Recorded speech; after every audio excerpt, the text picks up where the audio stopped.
coming up on this episode of Once a Duck. We walked out and they're like, well, the first thing we need to do is write a love letter to Phil. All that and more on this episode of Once a Duck. Where's your favorite place to take college game day? And I say every time, Eugene, Oregon.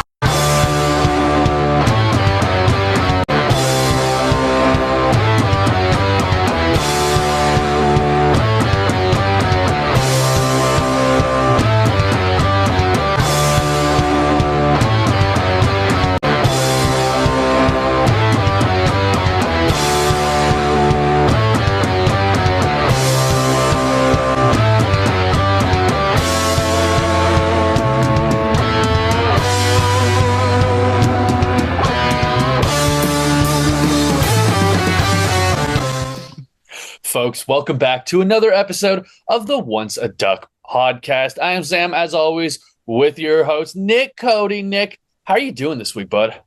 Man, thank you, Sam. And as always, you guys can follow us on our socials at Once a Duck or at Samuel101TS or at Nick R. Cody. And, it's been a busy couple of days for me. In fact, so busy. Apologies to everybody that was in Seattle that expected me at the tailgate.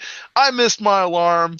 Ended up actually waking up just before the Ducks scored their first touchdown this week. But we'll get into it during our Northwestern breakdown. Sam, how was it for you? It was a good time, Nick. I was up bright and early, ready to roll. It was a full 3-screen kind of Saturday. When I say 3 screens, I mean 3 big screens. We also got a couple of laptops rolling too. Can't miss a second of action on a Saturday in fall. And I'll tell you what, it was a good time. There were so many good games on, including this Oregon game, which definitely was a little bit more perilous at times than I think some fans expected. If you paid attention to our final score predictions last week, definitely a little bit more so than we may have predicted. But I think it all makes a lot of sense when you go through it and talk about everything that happened in that game. Maybe the most important aspect of it, Nick, one that we mentioned at halftime, it's starting at 9 a.m. West Coast time. Yeah, and that was obviously difficult for me right now, and then especially having to host a show that night prior and then produce a show that night. So I was absolutely that morning kind of actually thrilled that my 7 o'clock alarm to get down and get up and get ready for GameWorks didn't go off. Thank you, Alexa. Well, and I'll tell you, Nick, I don't think you were the only one to play lineman at Oregon who had a little bit of a hard time waking up that morning. If I would judge things correctly, and based off your assessment of my judgment at halftime, it looked as if things were a bit sleepy on both sides of the line as well.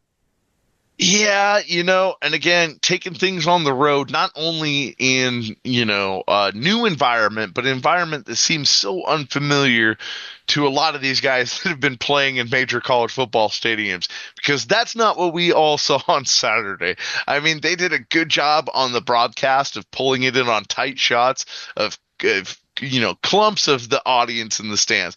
But every once in a while, you got one of those shots that just really gave you the perspective of, yeah, it's really nice to have that lake in the background, but this is the amount of people I had for big high school games, and that's 2A Washington State football right there. It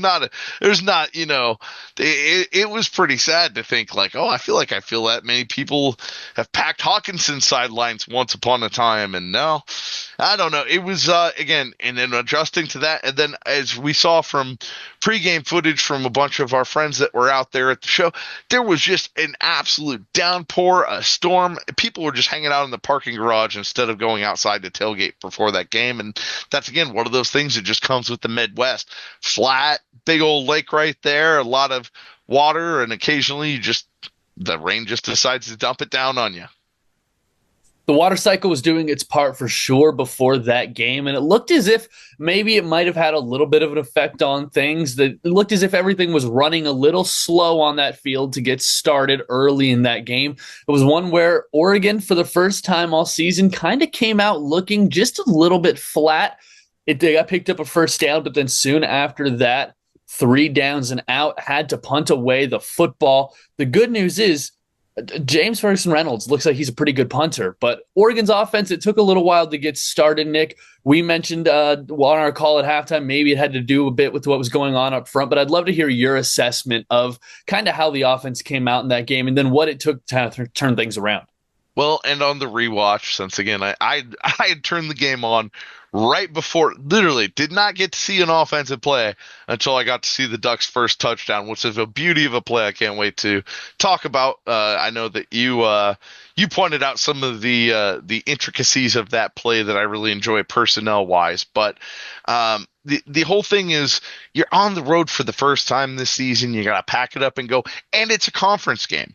Those two things together are always going to be difficult, and then the environment always very weird. We had even Lanning had to comment on that speaker that was right there in the background. If anybody watched the Ducks versus them that came out this week, I mean, that even blew out some of their audio there, so I could realize what a frustration that could be. And, that was like a Dua Lipa song or something. I can only imagine if they were really trying to crank it up there and hurt people's ears, they'd, yeah, they could definitely do a lot worse. But a lot of that adjusting on the road, getting out there, and I think a big key that a lot of people missed out on just because of how loaded our backfield is. Noah Whittington not getting to play in this game, listed as questionable before the game, getting out there by all accounts, and then just, trying to warm up but not being able to get the go. That's a big deal when that's a guy that obviously set the tone for you in the Oklahoma State game. Oh, 100%. I mean, Noah Whittington came out in that ball game within the first 3 plays. The second one, he had that long touchdown run. The third, he had that huge blitz pickup, both of which were tone-setting moments for this Oregon team. And yeah, you definitely were lacking something without him being there. That being said, I thought the guys who stepped in, they did a very good job doing so. I think Jade Lamar proved why he is kind of that running back two right now, filled in very admirably. And then also, credit to Jordan Davison, the freshman, able to fill in there in that Lamar running back two spot, which so often is a lead blocker with how they like to do things. Really impressed by the freshman being able to step up into that role as well. I would even say, like, he is such a good, if you are a defender on the opposite team and you see zero right there and it's in the red zone, you better be ready to step it up or you're going to get run over. I love that kind of attitude when you get down there in scoring range, man. That is a great offensive asset to have. It totally is. And if we're going to look at the running backs in general, and why not? Let's take a minute to look at this room. It's one that we always enjoy being able to take a look at.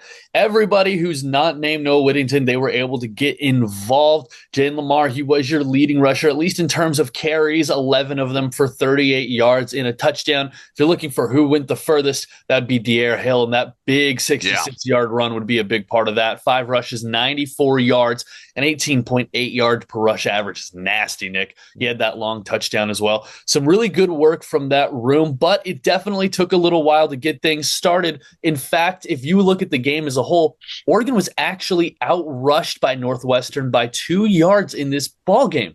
One thing I would really like to hear from you, Nick, is some analysis of what was going on kind of with that line. It looked as if things were a little bit slow, especially maybe from the tackles on the outside. Oregon was struggling a little bit to run to the outside, it seemed, at least in the early going. Well, my analysis based on the setup of the question is that a 79-yard run in the fourth quarter for Northwestern definitely gave them the edge in rushing. For sure. You take that away, but again, it is not what we really hold on really quickly, and yes. I hate to be this person because I've heard that point brought up a time so far, and that's not necessarily wrong. But I do want to point out the play before De'Aaron Hill's 66-yard touchdown run, it was a very makeable third or fourth down pickup for I believe it was a fourth down for Northwestern that just bounced off the hands of the receiver. That should have been a catch right there. That drive should have kept going. So if you want to say, we'll take that big one long run at the end off the board for them, okay, great. If we're going to play by those rules, maybe you have to do it for both sides. But still, regardless, go on. Regardless, I think,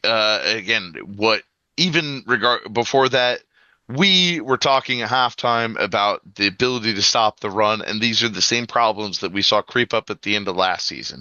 And thankfully, you're in terms of passing statistics, you're dealing with a team that you're not expecting to put up 200 yards on you, and they did. They ran for more yards than they could possibly pass for. But again, and even the announcers were, talking about, how long can you play with Stone in there with him really not doing all that much for you. But ultimately, they came out with a great game plan, which you're going to see a lot in the Big Ten, because a lot of these schools, they're not playing with Ohio State money. They're not playing with Michigan money. Hell, Oregon's coming to the table with more money than a lot of these schools could even fathom. So what do they have to do? They have to break it down like any good old school football team does and win time of possession, which they did. And then you have to play mistake free, which they didn't. That is one of the biggest things. They had a couple penalty yards. Ducks, little more on the edge of playing clean football for essentially in the penalty game. But yeah, you get the first turnover of the season from your offense. That is never going to, at a point where the game's already out of control, that just looks bad on the stat sheet for most people. At the end of the day, there's going to be a lot of concern from people when they are part of what I want to say is the better community. And that's not better with an ER at the end. I'm talking about the people that were worried about the line on this game, and I think that is the thing that will stick in most people's minds that really shouldn't. I think overall, you look at the first 3 quarters of this game, you played a great defensive shutout, and I think for the most part, yeah, you got to be pretty happy with the performance. I just think the finish needs to be there. And you get to play 3 quarterbacks on the road in your first in-conference game. There's a lot, I think, that we are able to learn, hopefully with the determination and mindset of the team that has been put forth. I believe we're just going to get better from this, and that we may have put ourselves in a couple of bad positions and started off slow, but these are great things to learn early on against competition like this before you face an in-state rival or what is everybody anticipating is the biggest road game of the season in a whiteout. So those 2 things are going to be, upcoming the next 2 weeks. So it was great to at least get some of those hiccups out of the way now so you can realize what some of your mistakes are and how to capitalize on them. Well, for sure. And I think credit to Northwestern. It is a team that all the games that they've been able to create upsets and win over the past few years, it has been that exact same style, slowing things down, being able to milk the clock, limit your possessions, limit your overall snaps. And it's something that they were able to do very effectively against Oregon, to at least as effectively as they were able to make it. Also, credit to Braun, their coach, David Braun. He was the defensive coordinator at North Dakota State for a good 4 years. 2 of those were national championship years when they were nasty, both up front and on the defensive side. So this is a team that if they're going to beat you, that's exactly how they are going to do so. And you know what? One more thing that you mentioned that I really like, getting mistakes out of the way now, because I think this was a game where maybe for the first time we saw a few things that looked uncomfortable, that were mistakes out there, but it was good to be able to see those things reacted to well, see how players were able to either forget them and move on or able to adjust and make things a lot better. One player in this game who I want to talk about, who I think we might have seen maybe a couple of small mistakes from, a couple of things that we hadn't quite over the first few weeks, but also a guy who showed some real genuine flashes, some stuff that we know he's capable of. And that's Dante Moore. The quarterback, he was out there, had himself a very solid game against Northwestern, 16 for 20, great accuracy there, 178 yards, 1 touchdown. He did have an interception as well. One thing that I think we can point to that we loved in this game from him, he was making some real pro-level passes in this game. I know the drive at the end of half, the 2 that stick out to me, he had one across the hashes to the far side that got to Benson that was perfectly placed, and then the other one, I believe, also to Benson, rolling to his right, putting that perfectly where it needed to be along the sideline. Loved seeing that out of him. The interception we saw, it wasn't terrible. We know with a couple more yards, he probably could have had a big completion there. Or even without Lake Michigan right there. Maybe without the wind right there. Who knows? It's totally possible. I will also say it's something I said online. It's something I still stand by now. Maybe that is a place where you can hit the check down for the first down. He was wide open. There was another option wide open. I get you want the shot right there. But just for me personally, dealing with a guy who is still, in a way, overcoming some of those ghosts in terms of mistakes made and some things that were forced. He's gotten so much better at it, and it's improved so much. But still, for Dante Moore, just continue to work on those good habits, and you're going to be right there, man. You're already making all the great throws in the world, those good habits, and we'll be good to go. And what I love, you hear him in the press conference right there, and not only addressing it, but like head on, like, hey, I haven't had one of those in a long time. And so I'm excited to see, because we did, again, landing right there, gets Luke Moga in, and we get to see how he responds this next week against Oregon State. And I am excited for that because this feels like a guy that learns from his mistakes, not in just ways of just correcting his mistakes, but come back with a vengeance. Also, some credit to Luke Moga, name you brought up right there. Came in and managed things very nicely. Came in and managed the game very nicely. Did the things he needed to do. Maybe didn't go out there and light up the stat sheet, but he didn't have to. He was ready to go. I remember the moment Dante's helmet came off, and it was like, oh, the offense is still just going to keep rolling. They're like, all right, maybe let's take a timeout. Timeout here. Let's go ahead and get the guy back in there. But I love seeing that confidence, especially early in the season. Absolutely. Also, one more guy that I think we should give a shout out if we're talking about this offense and really take a minute to focus on. We've done it every week so far, but my goodness, it's Kenyon Sadiq time, Nick.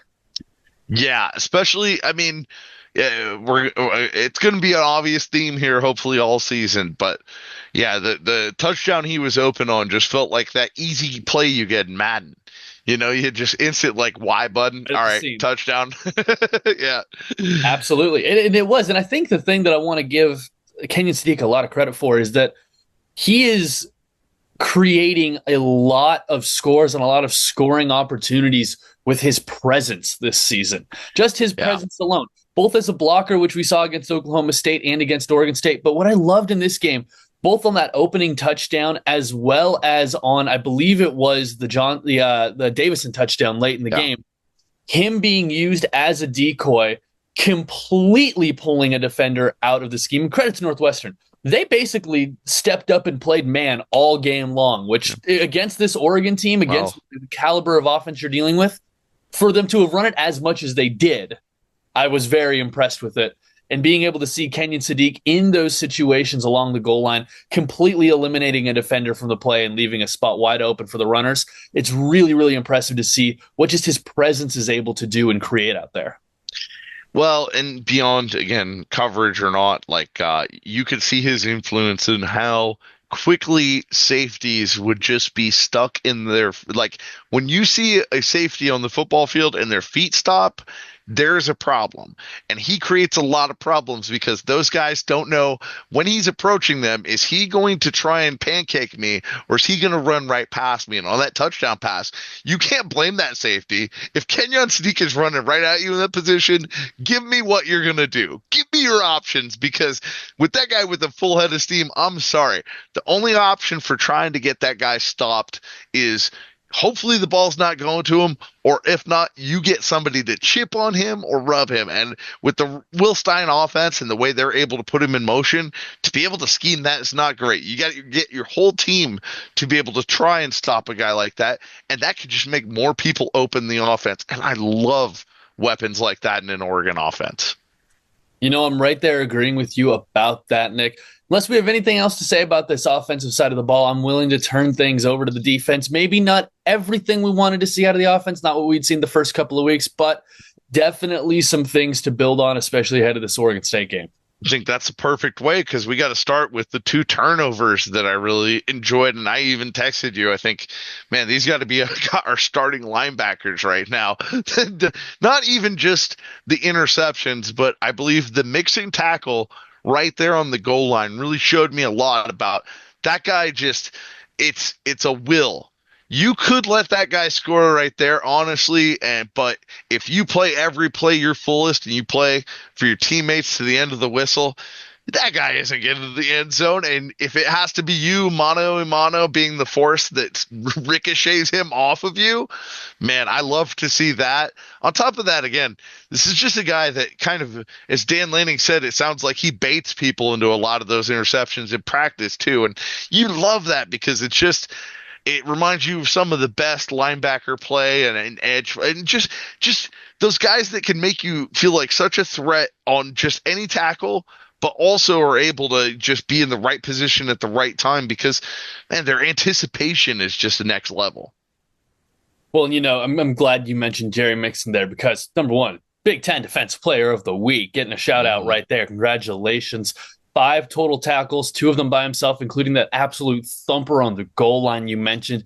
You know a dude gets hit hard when he's running straight forward and then goes sideways. That is a lot of force hitting you right there. He also had, of course, the tackle for loss and the interception as well, which I know we really liked. Another guy went out there and had the interception. This week's uniform model, Bryce Betcher, getting out there as well. Honestly, there were about 3 situations where I thought he probably could have had one.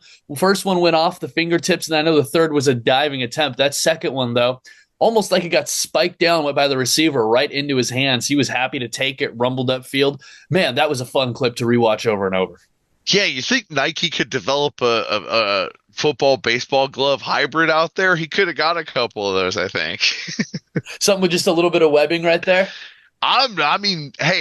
Let's stretch the rules a little bit, man. It wouldn't be the first time Nike equipment has done something a little bit on the edge and new. Just give them a full, mid out there. Why not? You can get something going for him. A nice little outfielder mitt, one on each hand. That'd be great. That should actually be the new solution if anybody gets the die club hand again. Yeah, that's not a bad call. That's not all right. Phil, in honor of you this week, I'm going to give you this one for free. Well, and we're going to have a whole lot more to talk about in terms of that. But for right now, still talking about this defense just a little bit. Man, it was a really fun group to be able to watch out there. Especially, it definitely took a little while to get things going, and I'm not really sure the interior of that defensive line would ever say they really got to where they wanted to at any point during that ball game. I know there were a few times things just kind of look unprepared. That 4th down pickup would definitely be one that I would say, I don't think everyone was quite ready for the snap on that play, though. Ultimately, though, everybody did their job. You still got half a sack from Tatum and Bear Alexander working together. And then you had Mateo coming in on one of the nastiest spin moves I've seen in a while. Well, and again, overall, I think, defensive performance, a lot to learn. And they used a lot of how much we were taking advantage of the snap count in general and used it against us. A lot of their good, successful running plays were really just taking advantage of the running lanes that were available because we were beating them off the snap in a lot of positions. But when you aren't able to maintain your rushing lane, that's usually something that's more in the passing game. You usually have a gap to maintain depending on your defensive responsibilities. And the problem is if you're immediately causing chaos in the backfield, well, it's great if you can make the tackle or the next guy can. But as soon as they're able to get past that second line, well, there's 2 guys potentially with the missed tackle that aren't able to get downfield. So they were able to maintain positive yardage and just overall take the air out of the football. And when you're able to do that to a defense, those guys are out there, they're having to wait, stand around, scheme. And thankfully we have a team that's able to substitute so frequently that, we have guys that are able to go ahead and counter that. But definitely kudos to Northwestern. They had a scheme for this defense, obviously taken back, to last season, to some of the things that were very successful in the last 2 games of last season, but having to do it with the talent that Northwestern has, and credit to them. Again, and it really, the 4th quarter, you got to give them credit. They do have the athletes to be able to put up a 79-yarder on you. So that's a great lesson for the defenses. You just really can't shut down because not only if you're a backup or anything, there's just that responsibility and pride and just knowing in this conference, any team can do that to you. Really, that is true. Any team can do that at any point. A couple more guys I do want to highlight from this defense that I was impressed with. Actually, a group in general. I want to shout out this safety group right here. The group that's Dylan Thieneman, Aaron Flowers, and I'm going to go with Peyton Woodyard here for this main group of 3 guys. Also, Kingston Lopa, you get some credit as well. Not popping up on the stat sheet where the other 3 are, but definitely still a piece of that group in this role. What I really liked from these guys is they've all been, switching in and out of whether it's playing deep, playing single high, or coming up a little bit, playing more of that rover position in between the linebackers. And they were all so active against Northwestern. Aaron Flowers was able to get out there, 7 tackles, 2 by himself. Thieneman had 5 tackles, 4 of them for Woodyard. Just seeing these guys be active and seeing how Dan Lanning's choosing to use this group has been a lot of fun this year. Absolutely. And again, I mean, and you can say that last statement for almost any part of the football right now. Even special teams right now, it's been a lot of fun. I'm about to get there. Don't worry. Just seeing some of the wrinkles that they put in, just that we haven't even used yet, that are just a threat. I think overall, this is such a team that is so laden with talent. The thing that is so key is getting those guys that are in backup roles to be bought in and to be ready, because with as long a season as it could potentially be, you've got to have every one of those guys ready to go, and you never know when.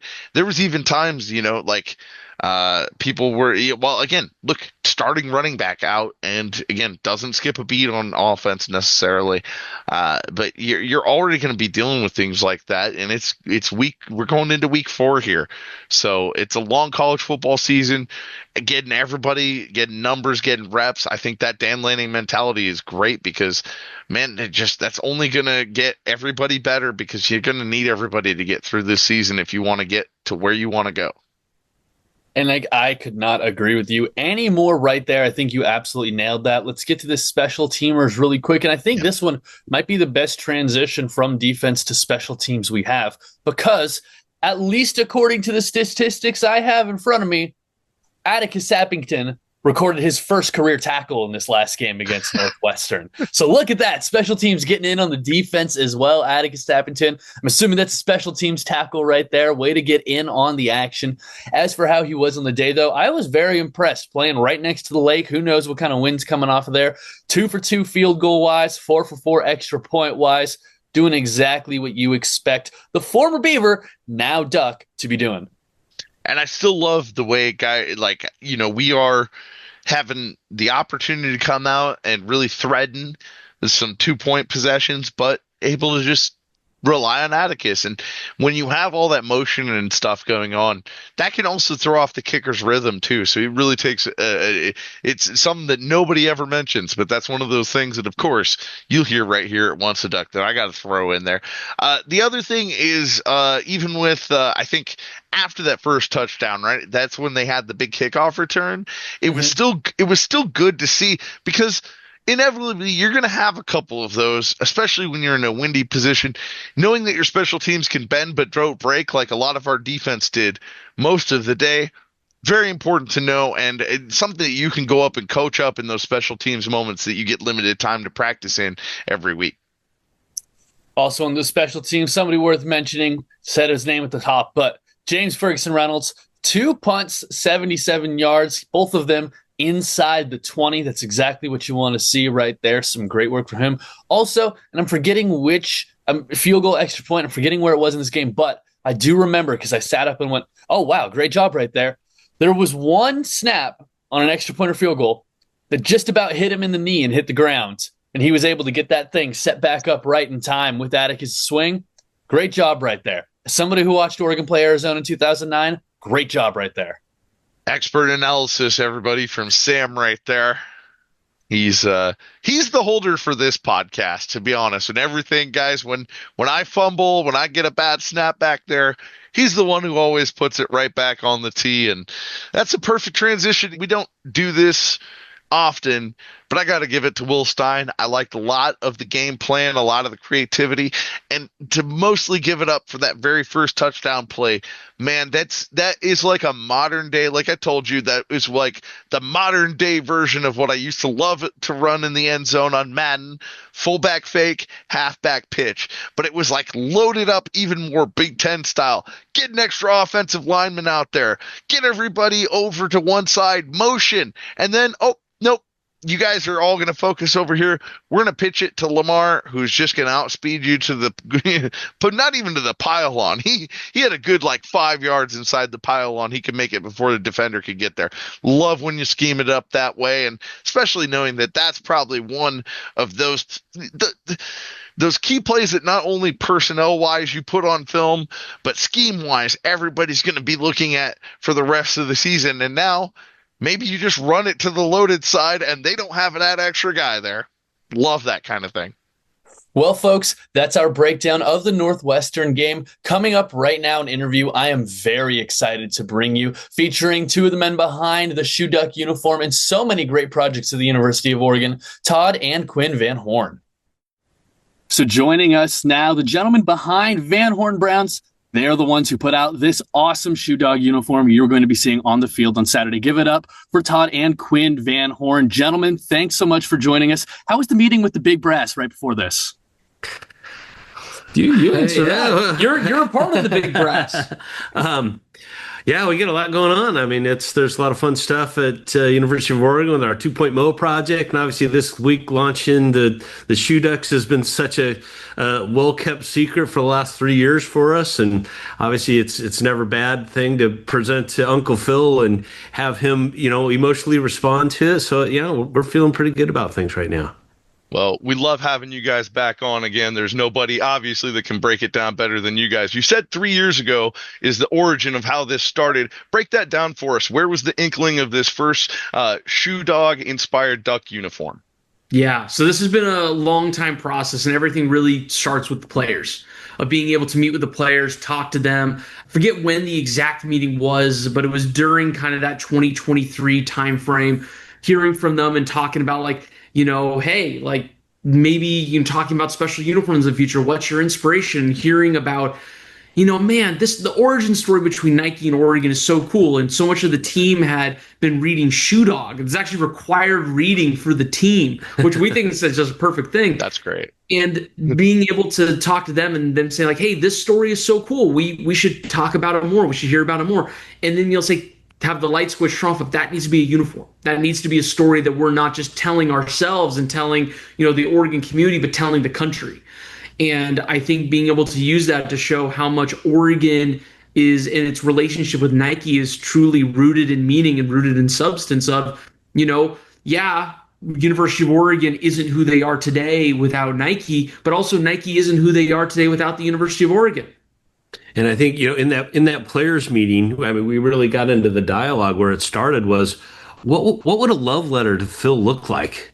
If the university was a person and had a voice, what would the university or even the state of Oregon say to Phil and Penny Knight, and to talk about the history? And I mean, it was just this great collaboration that got from Shoe Dog's book and the stories about creation of Nike to the athlete handshake between his coach and the players. And it just was like this great collaboration and brainstorm that kind of led to we walked out of there the first thing we need to do is write a love letter to Phil. And what would that, Phil and Penny, and kind of give, what would that be? And, we started that sort of process. And I think that's where it started, that great collaboration with the players and with, just excited to tell the story. Well, I think for the University of Oregon, and I remember this as a student, kind of being able to show that gratitude is always important. And it's not something that's necessarily a brand new idea, whether it's been shirts for students that have been worn before, the thank you, Uncle Phil kind of basketball tees and warmths like that. But this is something that is so obviously focused and driven. And one thing that I really love, it's not necessarily just about Phil, it's about Bowerman, and it's about the relationship. And of course, it's about Nike as a brand. One place where that really stuck out to me was actually a lot of the color in this uniform are colors that we've seen from Nike before in some really big moments, whether it is the cover of Shoe Dog or some other prototypes and things we've seen at some big events. I'm just kind of curious, how did you guys go about being able to blend in the elements of man, coach, player, all of these things, as well as this bigger than life brand? Yeah, it's enormous. It's a whole lot of stories, and you have a good bit of real estate, but you don't have a lot of real estate. So you have to really be impactful and take into mind what are the things we want to take away. We focused on being able to honor Phil, being able to honor him and Penny's contributions to the University of Oregon. Obviously, being able to honor, the player-coach relationship. That was a huge piece that Coach Lanning was really talking to us about of, hey, the impact of the player coach it's something still to this day, and being able to see him interact with Bryce before, talking to Phil, it was really cool to be able to see they're so tight and they're so close. And it's just to think about, he has that with so many, so many of his players on his team. But then also being able to take the inspirations with the color and other things, obviously looking right at his book with the black and gold, being able to have those pieces, but even the anthracite of the uniform, if you look at a waffle iron, it's not just pure black. It's a little bit of a tinted black that's a little bit of the kind of the grayish kind of bringing into it. So having those colors and the golden specks of the waffle kind of sitting on top of it were really some extra cool inspiration pieces we brought in. Yeah, it's it's a lot of fun bringing all of these pieces together and to be able to tell the story at the same time. And I always like Phil dresses in black. If you look the way so even that just wearing black and having black accents on the uniform is a nod back to like, hey Phil, thanks Uncle Phil. And I love the little details because Phil Knight's a man of detail, and almost every athlete has some kind of a Phil Knight story. I know personally, when I was on my recruiting trip, my official visit it was 1 year anniversary of my father's passing, and he came up and shook my hand and then mentioned that he was just sorry, and he hoped I had a great trip, and that was so meaningful to me even to this day. So about the little details, one thing I've heard everybody almost unanimously love is the helmet design, particularly the two different sets of wings. Can you guys describe what it went into that? Yeah, there was so much the helmet was one of the first things that we worked on. Yeah. And, being able to talk about the story between the Nike Wing Goddess of Victory was really fun. And something that is cool is it's really inspired by Phil Knight's plane, something that you helped design. Yeah. And it's fun to be able to port designs over from that. Of his plane has on kind of this asymmetrical kind of back wing design, one of which is the Wing Goddess of Victory, Nike, the other of which is the Oregon wing. And we really took a lot of those inspiration pieces and we're like, oh, this totally works to be able to bring this onto a helmet. The tail of the wing on the plane's black, but how do we make this even different? And we talked about what are the different applications we've used on helmets in the past, obviously being able to reach out to the amazing people who paint Oregon's helmets, but being able to have it look like it's chiseled out of marble and being able to have this beautiful finish on it, we thought was a perfect way to, talk about, the different pieces and, players carve themselves every single season when make the best versions of themselves. So, just like, Nick, you were obviously, chiseled out of marble yourself with your playing career. So wanting to be able to have that as a perfect representation of, these are amazing athletes and what they do, and we need to covet them and respect them in such ways. Yeah, and I like the whole idea about the helmet. I mean, it's truly a reflection of Phil's two loves. And that is love of Nike and love of University of Oregon. And I think that kind of comes together. And then you have other details, related to Bowerman on that make it special for him. Those things really touch him because, I think he still misses his partner every day. He was such a big part of his life. And I think why he, continued to persevere through Nike, with all the obstacles and everything else that could have happened was just the relationship that he had with Bill Bowerman. And that's pretty special.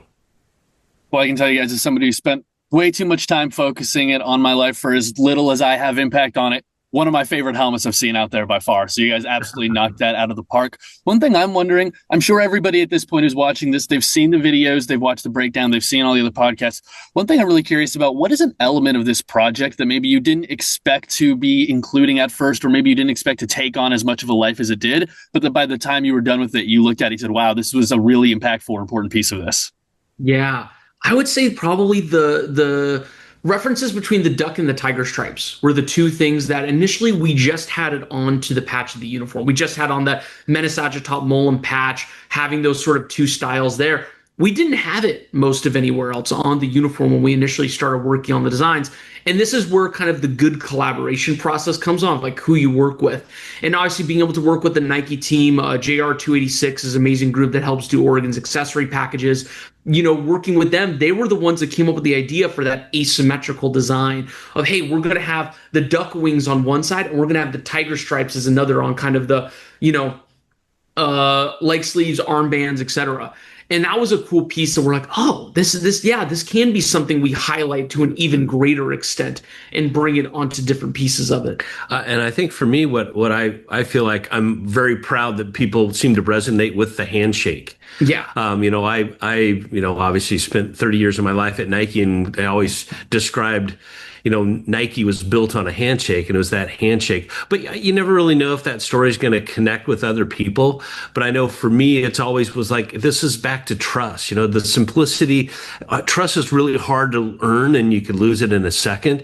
But just that whole element of, Phil and Bill trusted each other, and look what they built together. And just that whole idea that people still really want trust in their lives. And, you want to be able to trust things, and I think that resonated with me, and I'm really happy that I describe it as the handshake heard around the world, because it's just that trust just emulated, and I felt it every day when I was at Nike for 30 years.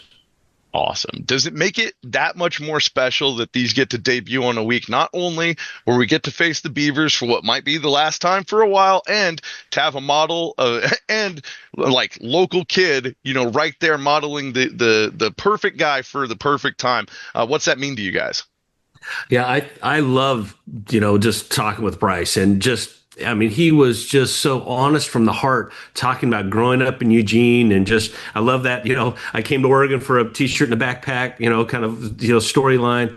And he was just got up there, and he was so honest and so well spoken and such an amazing athlete. And it's just it was just such an honest story. And that was just so, I just love that part. That is just, yeah, it means so much. You could just feel it. It just means so much to him. Yeah, and I think being able to wear it against Oregon State, it's a really cool to not just obviously honor Oregon's relationship with Nike, but also honor the things that the Knights have done for the state of Oregon. It isn't a well-kept secret of, that Phil's had a lot to do with a lot of success at Oregon State as well, and has done a lot to want to make sure that Oregon State is treated in a really, really great way. And, just like, I love to see Oregon State succeed, and I'd love to be able to see them do well. Maybe not against the Ducks, but, I want to see those two, and I want to see the state be successful. And I think for Phil and Penny, as, two kids growing up as two kids from Oregon, is that being able to wear it against Oregon State is a thank you letter from the state to them as well, of saying all of these things that, that they've been able to do. And, you could have been able to build Nike in California. You could have built Nike in New York. You could have built Nike in Texas, but you chose to build it in Oregon because that's where your heart is. Yeah, no one would have blinked an eye if he came back from Japan and built, Nike someplace else. But this is where his love is, and they love this state. And I think that's what's really cool about it being against Oregon State, is we can all know what it feels to be Oregonians, and know it feels how special it is to live here, and we can honor the Knights at the same time. Well, guys, we've talked to you about this. I'm sure you've answered every question in the book about this upcoming uniform set so far this week. We do want to ask you about a couple of other projects you guys have going on at the University of Oregon. The first one that comes to mind, 2-Point Mo. This is going to be such an exciting project. There's so much fun stuff going on over there.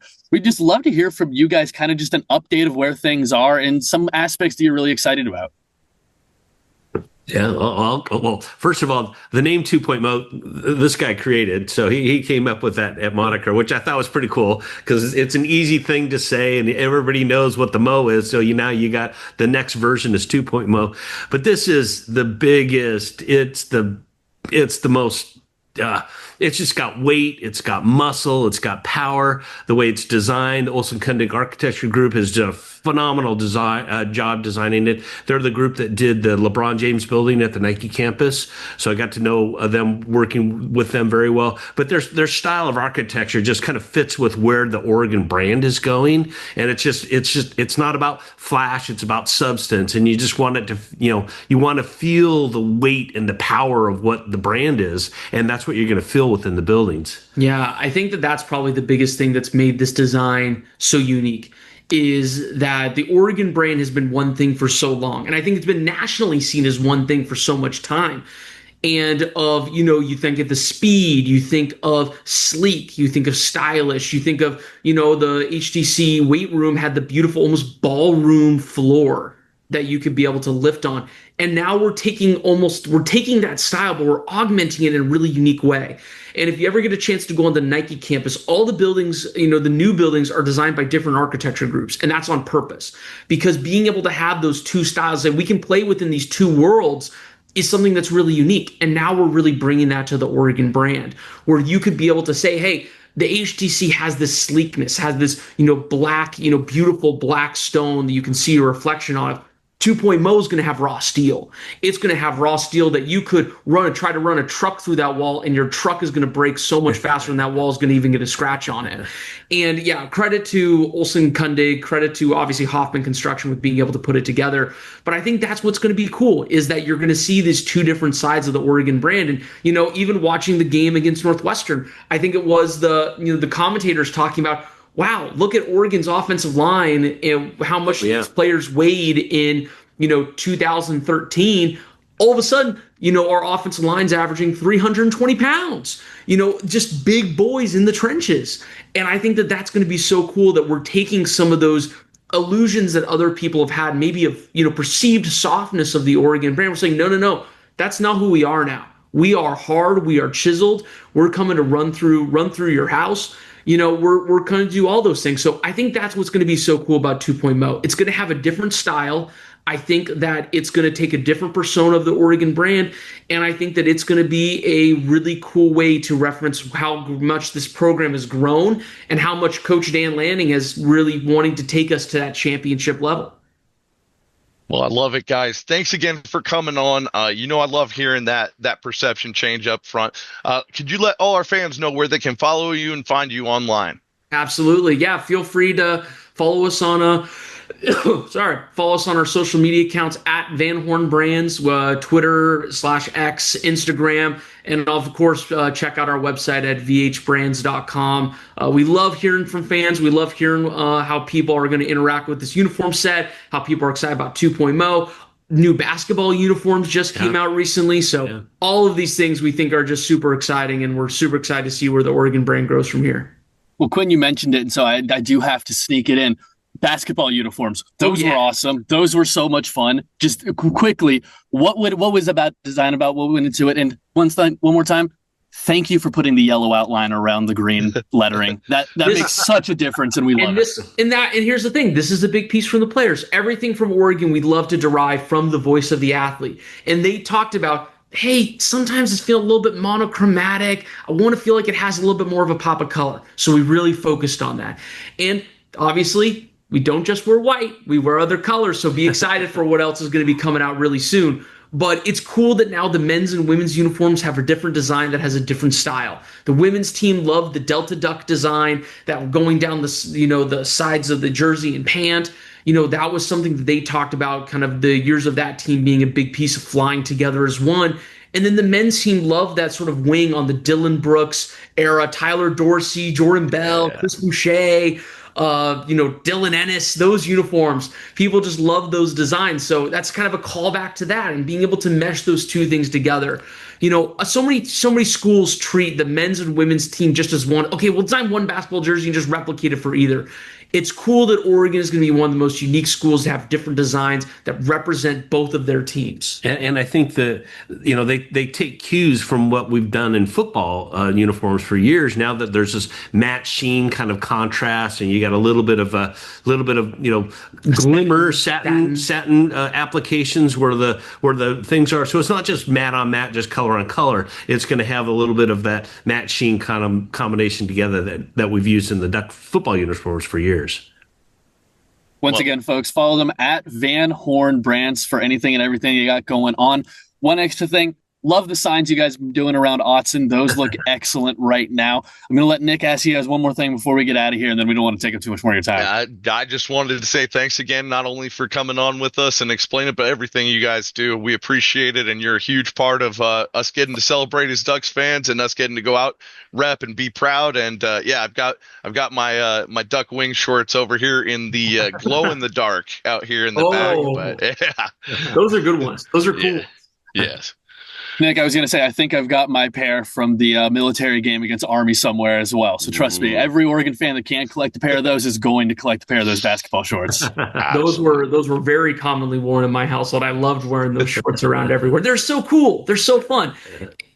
All those details just what makes Oregon, sets Oregon apart for so many people.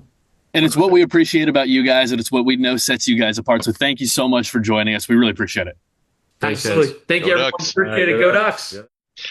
And as always, one thing you can expect to get out of Once a Duck is quality uniform discussion, and that's something we're always going to get right here out of our previous guests. Thanks a lot, Sam, for setting that up, and thanks to all of you guys that have made this Shoe Dog Week so much fun to discuss. Whether you love them, whether you hate them, it's just there's so much in the design right there that you're able to discuss and pinpoint down to the history of Oregon, especially for anybody that hasn't read Shoe Dog.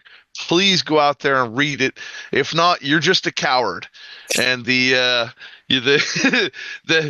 cowards stopped a long time. Oh, I forget the quote, but that's my favorite quote of the book. Anybody that knows it knows it. That don't be a coward. It's my favorite quote. I don't know it, but it's my favorite.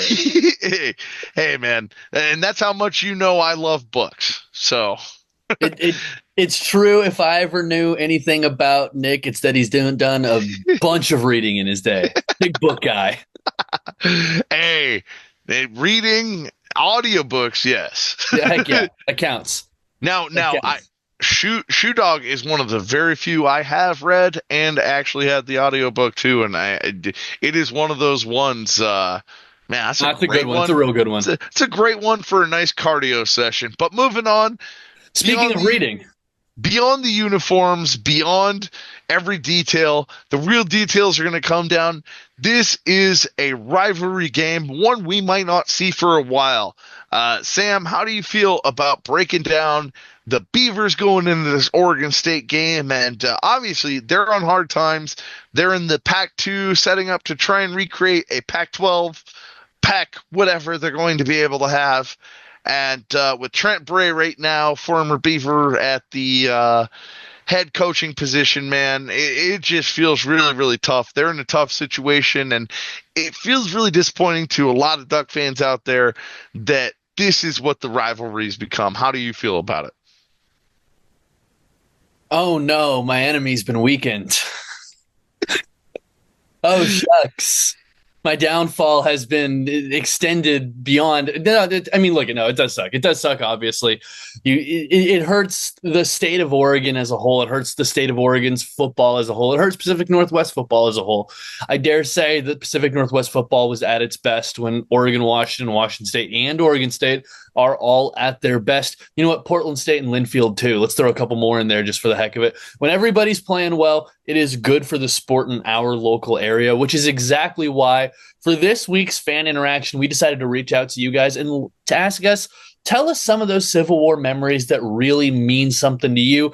Obviously, there were a whole lot of games that maybe had a bit more at stake than the one this week, and we wanted to hear from you to hear what some of those might be. One right here I want to start with, Nick. This is from our guy, Ryan Winter at Sports Chat 503. What's up, Ryan? Looking forward to seeing you this weekend. He wanted to let us know his 3 moments. 1994 in Corvallis, a game that ended up sending Oregon to a Rose Bowl. 2010 in Corvallis, a game that ended up sending Oregon to the BCS National Championship game. And 2013 in Eugene, for those who don't remember, that's 3 touchdowns for Josh Huff, including the game winner. And shout out to Ryan at Sports Chat 503. We've got a lot of crossover with people that watch that show, and everybody knows I'm usually somewhere in that chat on those Tuesday nights. I drop in whenever I can just to add a little spice to the conversation because, especially every time there's food talk, it needs a little more spice.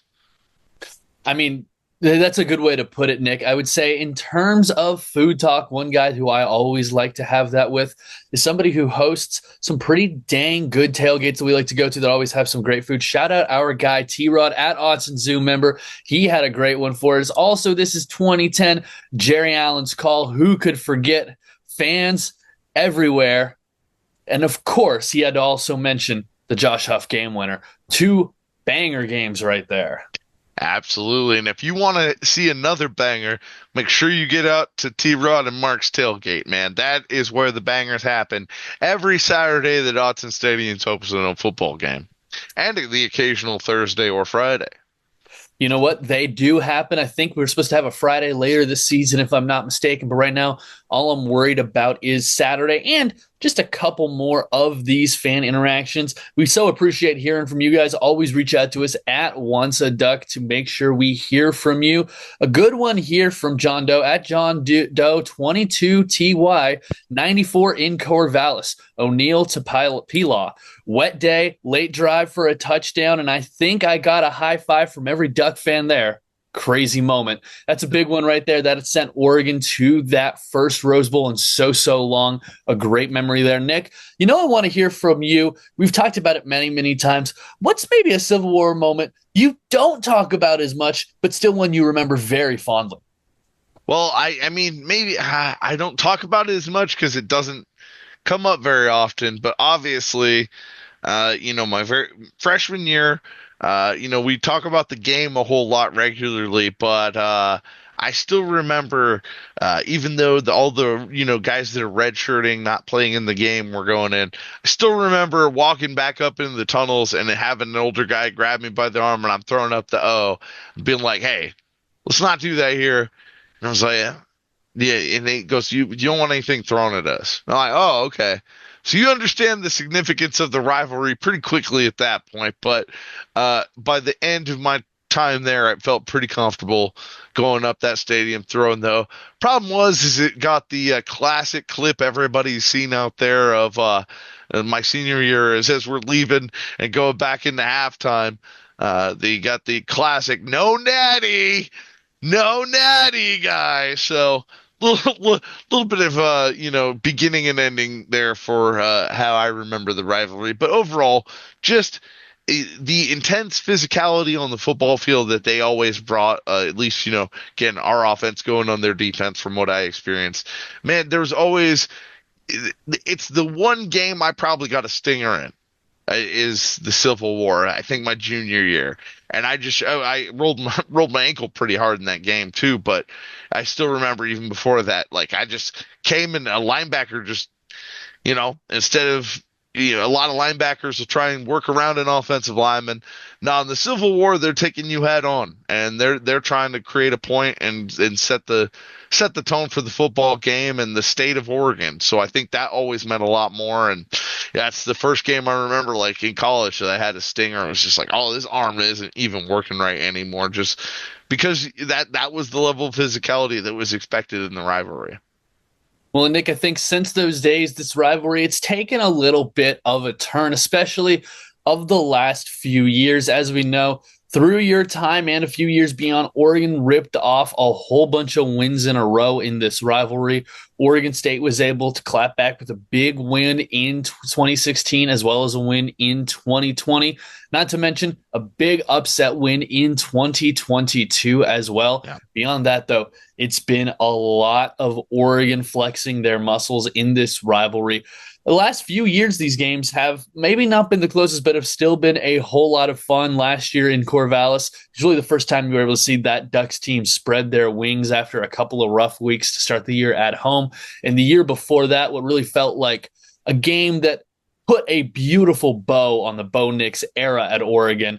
Just remembering him running into the end zone all alone was such a fun memory from that game. I know there are so many people out there with memories from this rivalry, and you're right. You know what? Despite the joking earlier, it is a shame that it isn't quite at the stature that it once was. Hopefully, despite that, though, they're still able to reschedule this one for years to come. But Nick, it's time we talk about this game itself. What is something you're looking for out of the number 6 ranked Oregon Ducks as they take on the Oregon State Beavers at home in the friendly confines of Autzen Stadium? I've got 3 things for you. That's why I'm wearing our great guest of the show, Jordan Scott's number 3 jersey right here. Start off, I want to see how Dante Moore responds to his first interception of the season. Now, this is a kid at UCLA coming out there, didn't seem to respond to the adversity so well as now out here. He's got such a team around him that's supported him and built his confidence to such a level that I really fully expect to come out and to a team that's struggling like the Beavers, come out and have a fully dominant performance and show everybody not only can he take care of the football, but he can still light it up and take those chances at the same time. Number 2, be mistake-free. You're in Autzen Stadium. Let them make the mistakes. There's obviously going to be a big away crowd for the Beavers right there, but compared to other years, probably not going to be all that big. And when you know that everybody's supposed to wear black and Autzen, how are you really going to tell besides those kind of guys hiding the orange in the corner there? So the other third thing, guys, is I want to see stop the run. Please just stop the run. If you can show me that again on the defensive side, I'll feel a lot better. But that's my quick three. What about you, Sam? Well, I mean, I think you just nailed it right there with stop the run. I think one of the most consistent parts of Oregon State's offense throughout the year so far has been the running game with Hankerson. I mean, he's got 190 yards rushing on the season. The next closest rusher, 36 yards. He has been the focus for them, 51 attempts so far. He also has a touchdown on the season. So, yeah, stopping him will be huge. Stopping Oregon State's run defense will be very, very, very – run offense, excuse me, will be very, very important because if they're able to get that run game open, that only – is going to open things up for their transfer quarterback, Malik Murphy, a very talented guy. We remember when he was a freshman at Texas a few years ago, getting some run in a few games. He was the starter last year for Duke, playing a very solid season, 2,933 yards passing, 26 touchdowns, 12 interceptions last season. Now here with Oregon State, he's in a different situation than he's found himself in previously. He is absolutely 100% the guy in every way, shape, and form. But now dealing with, frankly, let's say a shallower arsenal than he's had years previous, both in front of him protecting him as well as his weapons to play with and deal with. Nick, I'd love to hear a little bit from you what you would like to see Oregon do against this Oregon State offense, whether it is just be able to stop the run and force them to make mistakes, or whether you do have something a little bit more interesting in mind for a guy like Murphy. Yeah, well, first and foremost, I'd like to acknowledge, man, shallower. It's a fun name. It's something I've only heard myself described as and compared to other people and football fans. But she's not on the podcast now, Nick. It's okay. Hey, honestly, again, mistake-free carries over to both sides of the football, right? No, and that is communication areas.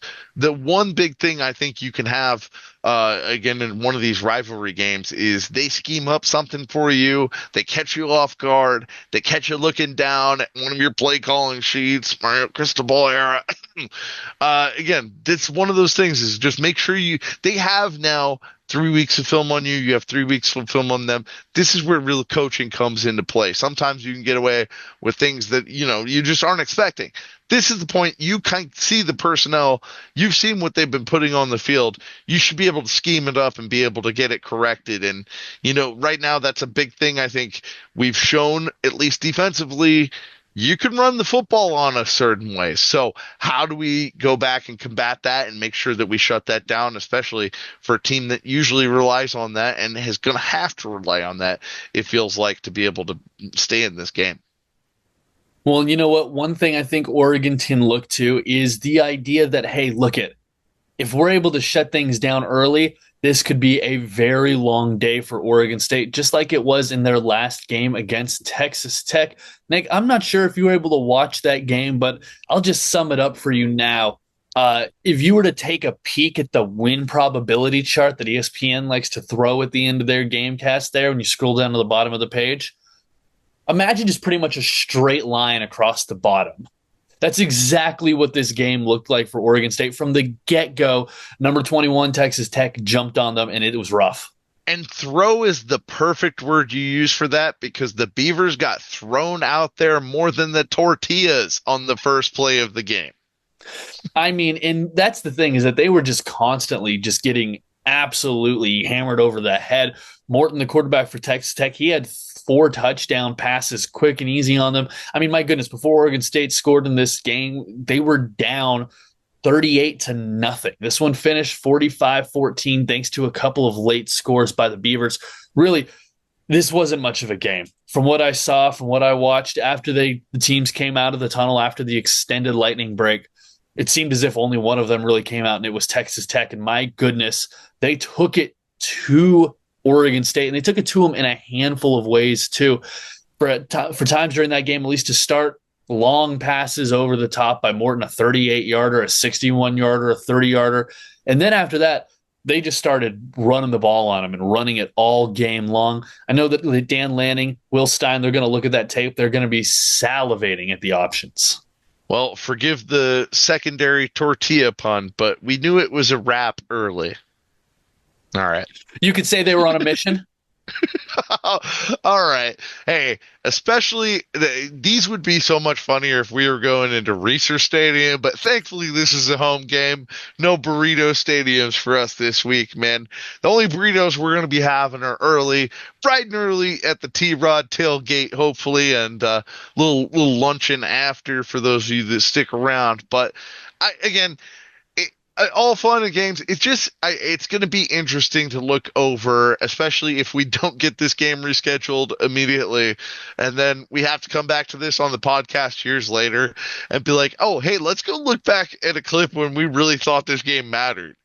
And that will be a lot of fun, but it'll also be very sad. So two things I want out of this game is I do want the Ducks to have a significant win, but man, I just want whatever happens out of this game to set Oregon State on a better trajectory. I don't know if Trent Bray is the guy or not, but this game will show them a lot about it. And I know as angry as Beaver fans get, if they get blown out, there's a good chance they're looking for a new guy. Maybe not right now in this season, but the process might start.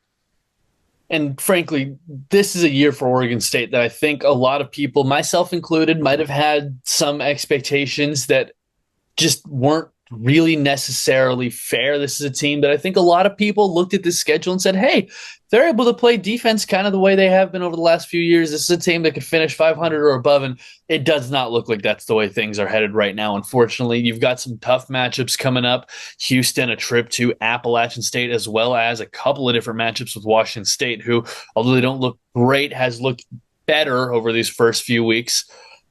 I can't say I'm going to try to predict everything going forward for the Beavers, but put it simply, Oregon should be taking care of business on Saturday.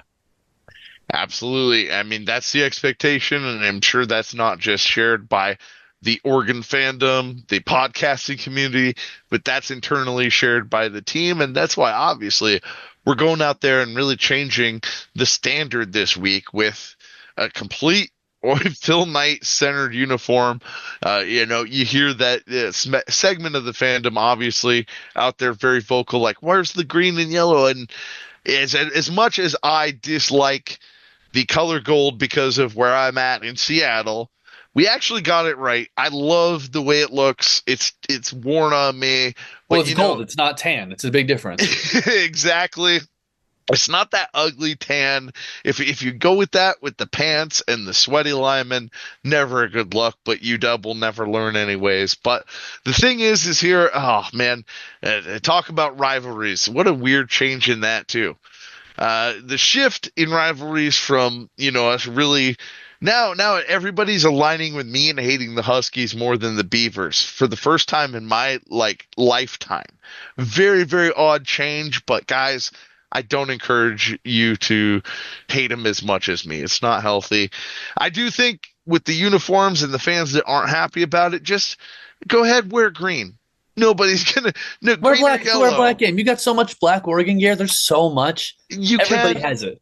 All right. But I'm just saying it's not going to hurt the TV broadcast. Nobody's going to be that worried. If you really feel that much better sticking it to the Beavers in the position they're in, go ahead and wear your green and yellow. But doesn't it stick it to them more to wear their color and be like, yeah, we're still doing this better? Even calling it their color. Black is all the colors, right? Or the absence of light. Folks, once it's gotten to art class, it is time for us to focus up and get toward the things that matter here at the end of this podcast. Nick, it's time to get into keys for the game here. Just blatantly, simply, what are things that if Oregon is doing them this weekend, they win this ball game? Easily. Take care of the football. That's first and foremost in any game, and then create turnovers. Stop the run the football, and then special teams, be special. The old Bilotti speech. Those are your three. You do those, especially in a rivalry game against an inferior opponent on paper, you get the job done.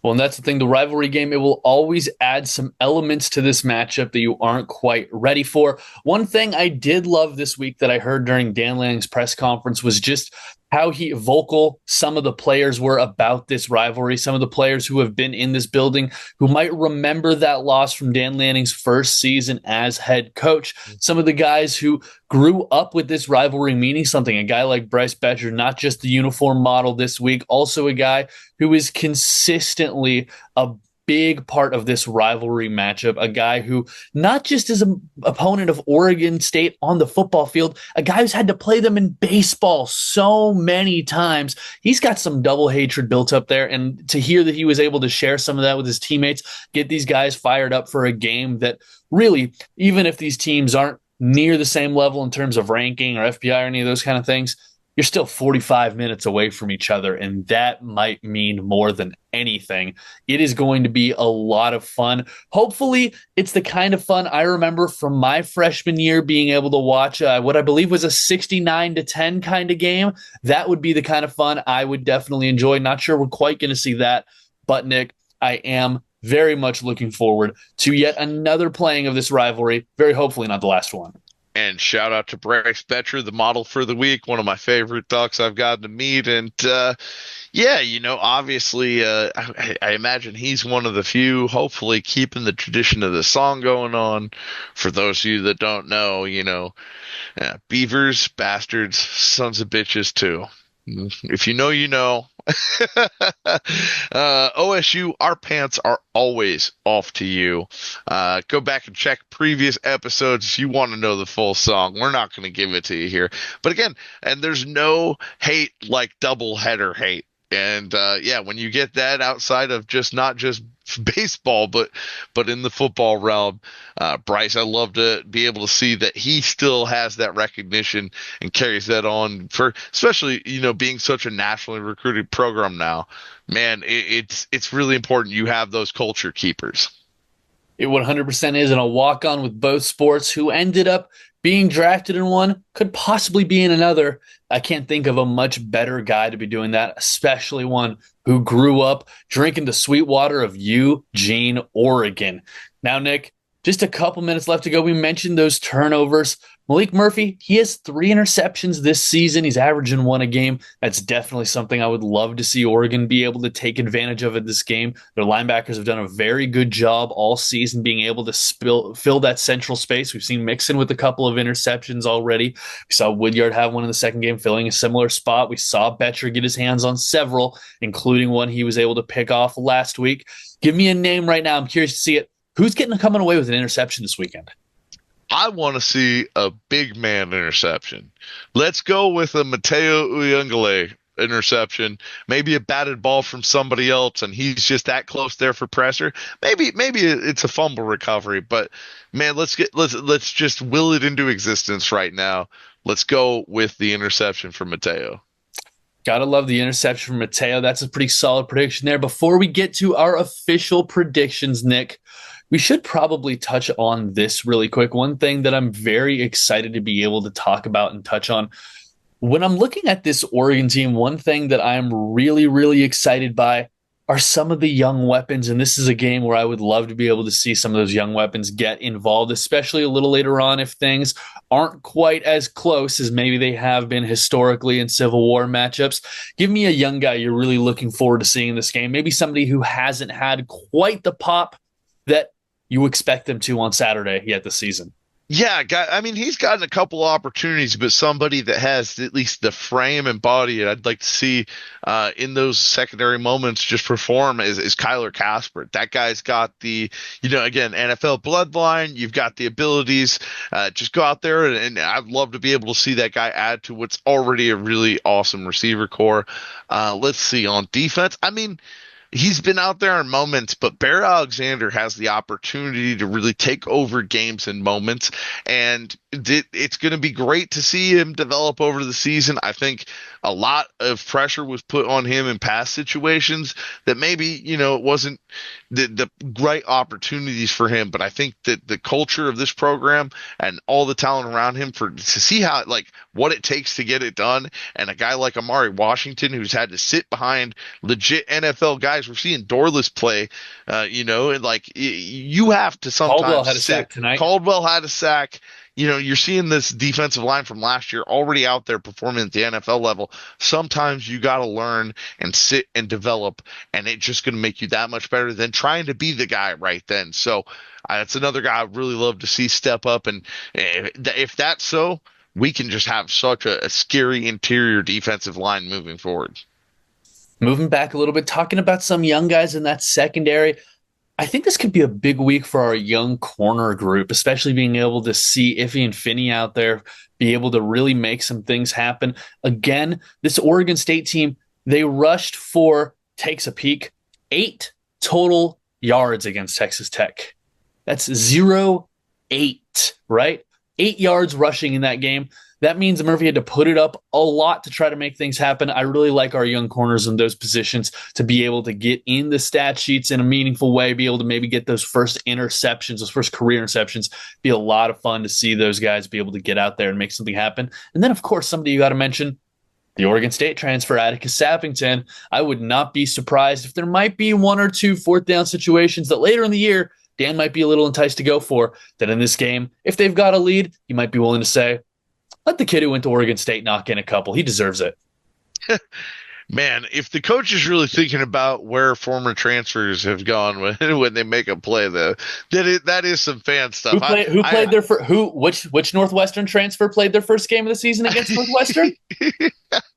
I'm just saying for the first, again, there's a lot going on. Yes, there's a lot to it, but I think overall, in the situation of Atticus, that guy just proved himself to be worthy of the job and got credit to him. Guy built himself up, will now look as the modern day stepping stone of Oregon State to getting to Oregon. That was mean. That was mean. You started it earlier, and I realized mean. it is a rivalry week. I can't just be letting you be the only one being disrespectful to our rival out here. So, hey, somebody else, we both got to be, carrying that on the same level. So I'll give them that. If they don't pick it up, again, like I said, I hope this game, I don't want to wish bad things on the Beavers, but I hope it forces them to make the right changes, whether that's a head coach, whether that is whatever they need to do, even if that ends up being Phil just kicking him a little extra money to the side. Hey, it's Shoe Dog weekend. He can do what he wants.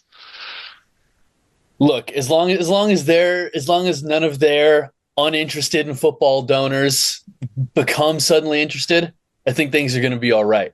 But now, Nick, just a few minutes left to go. It's time to finally address prediction time. It is time to talk predictions for what is right now currently the last scheduled Civil War matchup.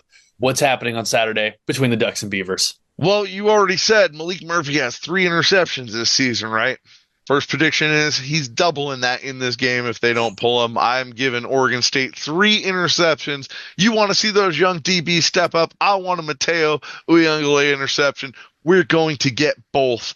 This is going to be so much pressure for them, especially with our emphasis we're going to definitely have in the run game defense and probably running the football on offense. This feels like a really tough day to be a quarterback coming into Autzen Stadium. So for me, I don't know. If I look at what I've seen from Oregon State, if we are nice to them in a big brother way, we potentially do something that we did to Oklahoma State the last time we saw orange in our stadium. So I'm going to say the Oregon Ducks go ahead, and because of going into next week and wanting to give rest some bodies, I don't think we run it up to 69, but I still think Oregon 60, Beavers 20. You know what? That's not terribly far from where I was going to go with this one. I do happen to see the Dogs maybe getting called off just a little bit sooner in favor of keeping things crisp and healthy for that following week, because once you're about halfway through the third quarter and you have the lead, I think it's time to start maybe sort of kind of thinking about that a little bit. Maybe you wait till after shout, but still, either way, I think this is going to be a game where Oregon handles things pretty dominantly from the jump. I expect them to look good throughout. Honestly, I would be surprised if Oregon doesn't end their first, I'm going to say 5 drives with a score of some kind or another. Final score for this one, Oregon Ducks 51, Oregon State Beavers 17. Okay, but the thing, we're in the same range as usual, but the thing we didn't really touch on that is going to be the key: can Oregon State find a long snapper? Because if not, we could see a really, really scary lopsided game in this, because they've had to resort to literally having Malik Murphy be their fourth down option, whether they're punting or going for it, and that is not something you want to be trying to do in Autzen Stadium with 60,000 people screaming at noon. Folks, you can follow him at Nick R. Cody. You can follow me at Samuel101CS. You can follow us at Once a Duck Pod. Nick, tell them what they need to hear before we get out of here. Once a duck, always a duck, and that's why you're here. And we thank you for coming back. Hope to hear from you in the comments.